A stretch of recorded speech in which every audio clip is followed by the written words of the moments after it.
आज की इस वीडियो में हम आपके साथ साइकोलॉजी की 10 ऐसी ट्रिक्स शेयर करने वाले हैं जिन्हें मास्टर करने के बाद ना सिर्फ आप एक क्लेवर इंसान बन पाओगे बल्कि साथ ही आप इन ट्रिक्स का यूज करके किसी को भी अपनी तरफ अट्रैक्ट भी कर पाओगे। और ये ऐसी ट्रिक्स हैं जो ना ही आपने कभी किसी और चैनल पर देखी होंगी और ना ही सुनी होंगी, क्योंकि इस वीडियो में हम आपके साथ वो नॉलेज शेयर करने वाले हैं जो इस दुनिया के सिर्फ टॉप 5% लोगों को ही पता है। और वही टॉप 5% लोग ही आज दुनिया में सबसे ज्यादा सक्सेसफुल और सबसे ज्यादा इन्फ्लुएंशियल लोग बन पाए हैं। ये ट्रिक्स आप अपनी डेली लाइफ में सही लोगों पर इस्तेमाल करके अपने फायदे के लिए यूज कर सकते हो। आपको बस ये ख्याल रखना होगा कि इन ट्रिक्स को आप सिर्फ अच्छे कामों के लिए यूज करो, ना कि दूसरों को मैनिपुलेट या फिर ब्लैकमेल करने के लिए। तो बिना कोई टाइम वेस्ट किए हम बढ़ते हैं हमारी फर्स्ट ट्रिक की जानिब, द वियर इफेक्ट। दोस्तों आपने ये तो सुना ही होगा, सस्ता रोए बार बार, महंगा रोए एक बार। वियर इफेक्ट भी इसी प्रिंसिपल पर काम करता है। असल में हम ह्यूमंस को बेसिकली ये लगता है कि जो चीज सस्ती होती है या फिर जो चीज हमें आसानी से हासिल हो जाती है वो चीज हमेशा लो क्वालिटी की होती है, इसीलिए लोगों के दरमियान उस चीज की वैल्यू कम हो जाती है। इस साइकोलॉजिकल ट्रिक को बड़ी बड़ी कंपनीज अपने प्रोडक्ट की सेल को इंक्रीज करने के लिए यूज करती हैं। अमेरिकन ऑथर और साइकोलॉजिस्ट रॉबर्ट सेल्डिनी अपनी बुक इन्फ्लुएंस में बताते हैं कि उनकी एक फ्रेंड एरिजोना में एक टर्काइज ज्वेलरी शॉप की ओनर थी। उन्होंने अपने ज्वेलरी बेचने की बहुत कोशिश की, मगर फिर भी कस्टमर्स वो ज्वेलरी खरीदने के लिए तैयार न थे।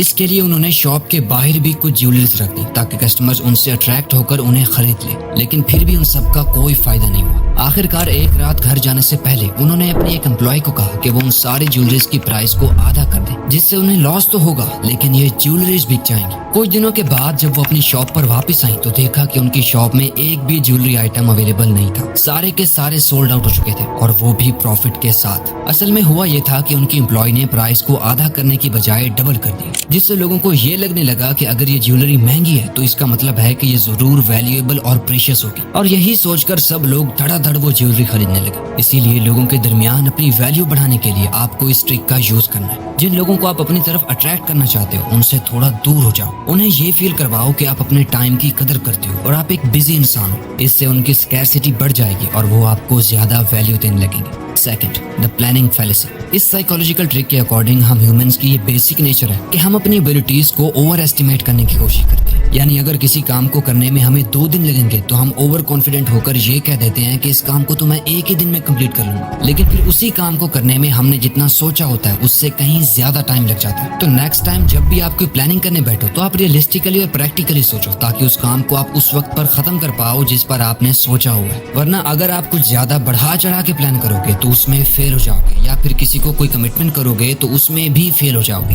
ये प्रिंसिपल डेली लाइफ में आपको डिसीजन लेने में बहुत हेल्प करेगा। Third, reciprocity. इस ट्रिक का यूज करके आप आसानी से किसी भी पर्सन से वो काम करवा सकते हो जो आप करवाना चाहते हो। इस प्रिंसिपल के अकॉर्डिंग जब भी आप किसी पर्सन के लिए कुछ करते हो, जैसा कि उसे कोई गिफ्ट देते हो या फिर उस पर कोई एहसान करते हो, तो सामने वाला पर्सन भी उस फेवर को रिटर्न करने की कोशिश करता है, यानी एहसान का बदला एहसान। फॉर एग्जाम्पल, आपको कोई दोस्त आपको एक गिफ्ट देता है, आप उसे थैंक यू बोलते हो, लेकिन कुछ दिनों के बाद वो आपसे कोई छोटा सा फेवर मांगता है। अब 90% चांसेस होंगे कि उस गिफ्ट की वजह से आप उस फेवर के लिए हाँ ही करो, क्योंकि ये ह्यूमन नेचर है कि जब भी आप पर कोई एहसान करता है तो आप जितना जल्दी हो सके उस एहसान को उतार देना चाहते हो। Fourth, the मियर exposure effect. Social psychology में इस इफेक्ट को फैमिलियरिटी प्रिंसिपल भी कहा जाता है, जिसके अकॉर्डिंग लोग ज्यादातर चीजों को पसंद या नापसंद इसलिए करते हैं क्योंकि वो उनसे बहुत ही ज्यादा फेमिलियर होते हैं। अक्सर रिसर्चेस में ये देखा गया है कि लोग जितना ज्यादा किसी इंसान को देखते हैं वो पर्सन उन्हें उतना ही ज्यादा प्लीजिंग और अट्रैक्टिव दिखता है। इस ट्रिक का यूज ज्यादातर बड़ी बड़ी कंपनीज और गवर्नमेंट्स करती है, जिसमें वो एक चीज को बार बार टीवी या सोशल मीडिया पर दिखाकर उस चीज के बारे में या फिर उस पर्सन के बारे में आपका परसेप्शन बदलना चाहते हैं, ताकि आप उस पर्सन को लाइक या डिसलाइक करने लग जाओ, जो आपको रियल पिक्चर देखने से दूर कर देता है और आप वही सोचने और देखने लग जाते हो जो वो चाहते हैं। Rule number 5, the anchoring bias.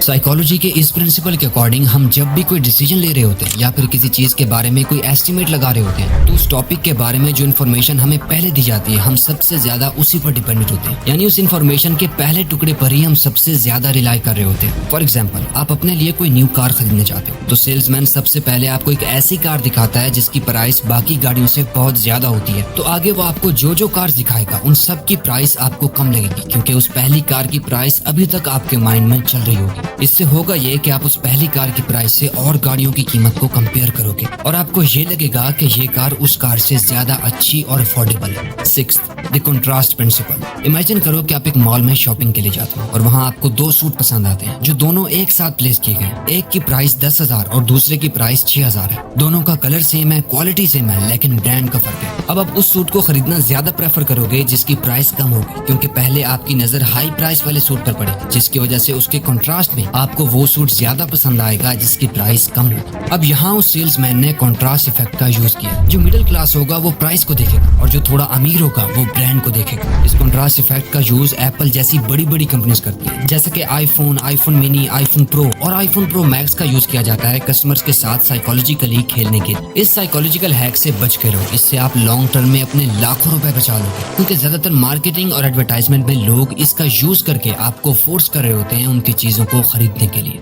Number 7, reveal your weakness before others do.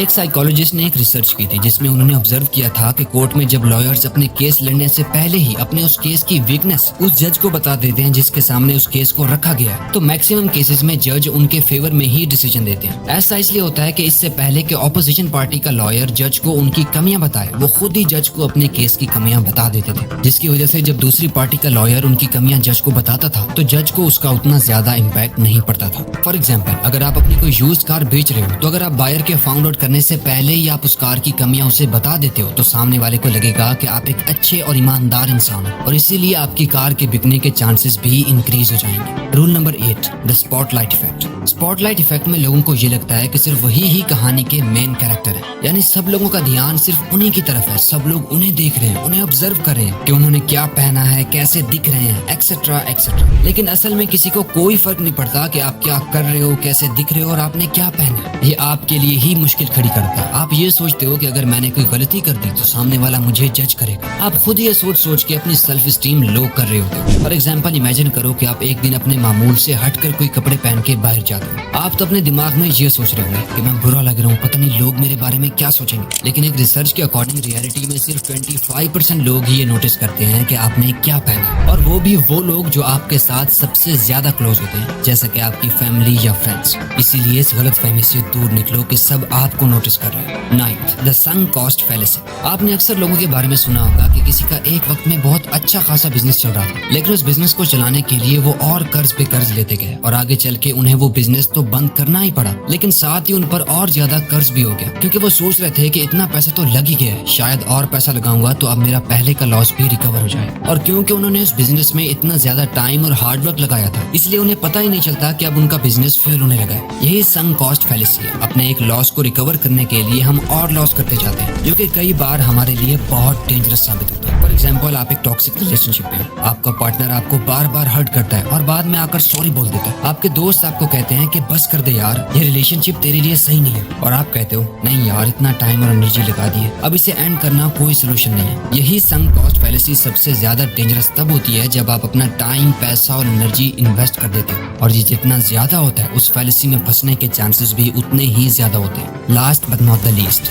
The Pygmalion effect. Pygmalion effect कहता है कि जब आपकी खुद से एक्सपेक्टेशंस बढ़ जाती हैं तो आपकी परफॉर्मेंस भी इंक्रीज हो जाती है। फॉर एग्जांपल, अगर आप खुद को एक टारगेट दो कि आपको 1 साल के गोल्स को 3 महीनों में अचीव करना है, तो आप देखोगे कि आपकी मेहनत और हार्ड वर्क पहले से ज्यादा हो गई है। और ऐसा होगा भी कि आप 1 साल के गोल्स अगर 3 महीनों में नहीं तो कम से कम 6 महीनों में तो अचीव कर ही लोगे, जिससे आपका टाइम भी बच जाएगा और आप और मोटिवेटेड फील करोगे।